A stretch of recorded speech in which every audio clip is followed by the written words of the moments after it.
I know that calls from my electorate of Moreton are coming in with banking up their frustration that people feel about the rollout of the NDIS.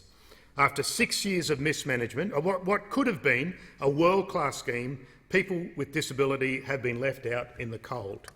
A departmental review of the scheme has found that the scheme is plagued by delays, and it is frustrating for those who engage with it to actually understand. This finding is echoed by the experience of some of my constituents. The review recommends to trial the NDIA agency delegates performing all planning functions in-house, though the review notes that this may have a requisite impact on the Liberal-imposed staffing cap.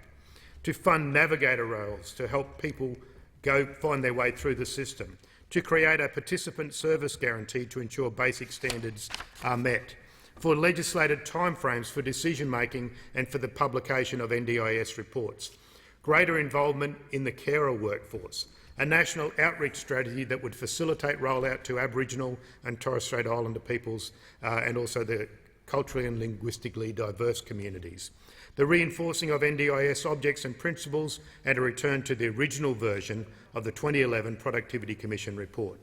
Labor welcomes all of these recommendations, Deputy Speaker. It's important for those who need NDIS funding to have access to the scheme. It's also important that those who are fraudulently claiming funds from the NDIS are flagged and caught and punished, so that the money for people with disability is going to the actual people with disabilities or the people caring for them, and not to these fraudsters that have swooped on this honeypot. It was recently reported that a whistleblower revealed thousands of dollars are being stolen from vulnerable clients every day, but these frauds are not or rarely being investigated. It is not good enough that there is a general acceptance of fraud in the NDIS scheme, or an acceptance that $2 billion is lost through fraud and that the rarely recouped stolen money just gets replaced with other taxpayers' money. The minister has a padlock on the front gate of the NDIS for the genuinely needy, and then he's got a welcome mat out the back for the crooks and the fraudsters. So this is a great disability robbery, and the Morrison government is waving the white flag and just slugging the taxpayer in the hope of covering it up. Why is the Prime Minister so hard on people with disability but actually turns out to be soft on criminals?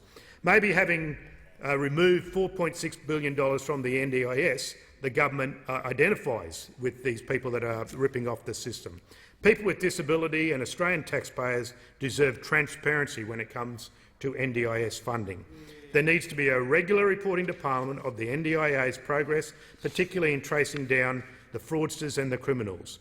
The NDIS scheme is too important to be treated like an ATM for fraudsters and criminals. It's too important to be continually mismanaged by this coalition government.